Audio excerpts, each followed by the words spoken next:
So hello mga laggers! I'm Susan May, a B+ member gifted to give, and I will be your Parish Ranger for today. Let's go!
A 40-kilometer distance from the highly urbanized and modernized city of Cebu, I now welcome you to Carcar City. So this place offers a rich history of the past with its well-preserved heritage houses together with all the highly treasured arts and culture of Cebu South.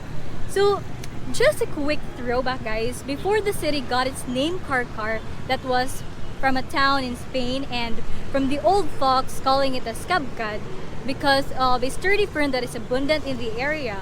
It was used to be known as Yalo or Silo. So Silo was originally located at what is the present site of a barrio, Valladolid, and was relocated to Muwag, which is the population area at the present. So actually there are different accounts explaining to the origin of the name Carcar. So the first one, kay tungod, it was located between two big rivers which empties the Carcar Channel. The first one is the Managa River on the north, which is bounded by the municipalities of Pinamungahan and San Fernando, and the second one is the Carcar River on the south, which is bounded by the municipality of Barili. And the other account explains that the term silo is derived from the town's location, which it lies at the outskirts of and out of the waterway leading to Muwag. And the most famous account where the name got itself, it's because from the Chinese traders saying, "Siyalo, dako balay, unya walay kwalta, siyalo." So that was their expression after their products were being refused by the inhabitants of Carcar, because that time, or up until now, the people are very frugal of their money. And so now let me take you to one of the gems of Carcar City that also has a very rich history that I will be telling you today. So tara!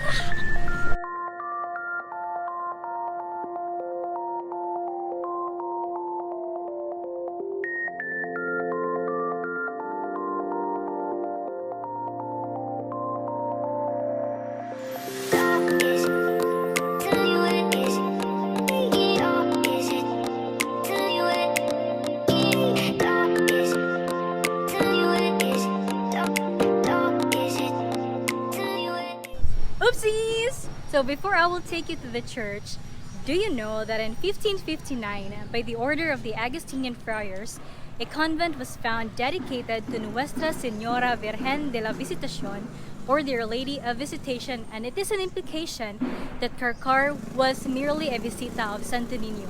And in 1601, a religious was allowed to reside inside the convent to take care for the souls of the inhabitants of Carcar.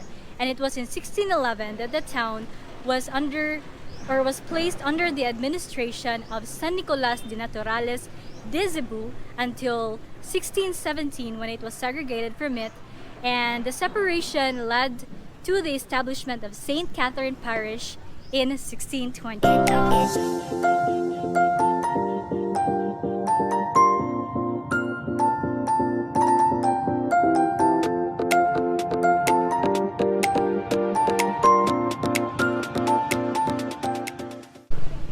However, several years later, the parochial building were burned by the Moor pirates and the chieftain's son was killed and was beheaded. So, tungod na nga incident, kay it made the inhabitants of the place to hastily leave it and join the community at Muwag for their safety. So oral traditions also had it that the chieftain's son was buried at the east side at the top of the hill, now called the Plaza Carcar. And the new church was built at the opposite of that hill. So, adto na to ang ilahang church. Let's go! So guys, at my back is the Archdiocesan Shrine of St. Catherine of Alexandria. It was in 1860 when Father Antonio Manglano started to build the present church, and it was finished by Father Manuel Fernandez Rubio in 1875. So the church was admired for its preserved colonial architecture, both from the Spanish and American era that has a long history. So the present structure is century old, but the parish is more than 400 years now. So karon, 𝐂𝐴𝐚𝐿 tara, gatong sudlon. So the church was also admired for its Byzantine architecture, its Greco-Roman altar, and its twin bell tower with a Muslim influence.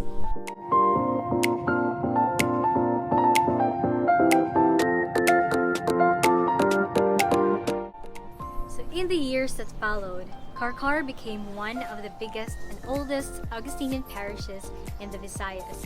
It comprises the Visitas from Sibonga, Argao, Dalaguete, Oslob, Tañon, or the Santander. So it is a clear indication that the Catholic religion has flourished in Carcar and would gradually influence the local culture.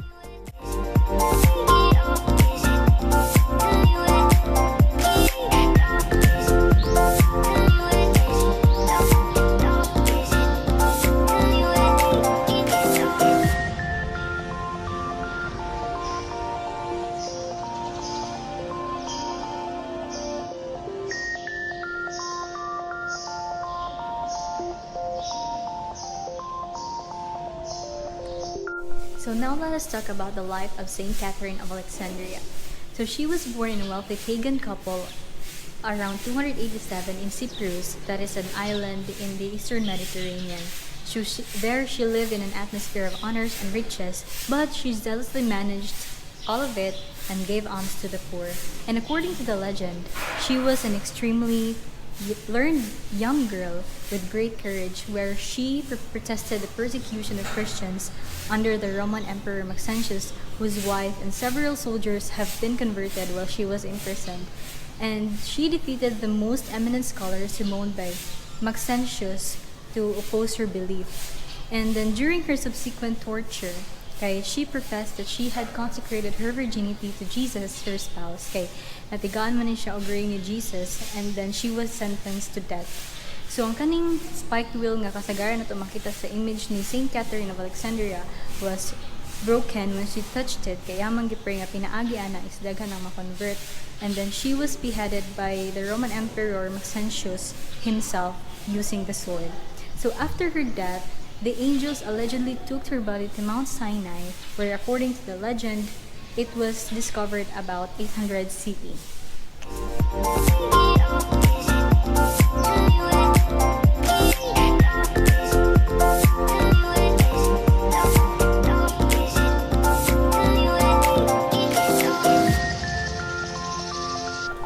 So the life of St. Catherine reminds us of our call to serve and love God with our life, to use our possessions, talents, riches, beauty, time, and everything God has given us to serve Him, become a blessing to others, and be true witnesses of His love. May we too should not be blinded by all the allurements and pleasures of this world, but rather use it for His greater glory. And so mo siya guys, dili lang takutob o gatangi ang uban pa nga mga vlogs sa kung kauban nga mga Parish Rangers. And so, don't forget to share this video to bless others and to let your friends like and follow our FB page, We Are Benedictus, and to subscribe to our YouTube channel, SMP Benedictus, with a link provided on the description box. Stay safe and take care of your soul. Be a blessing!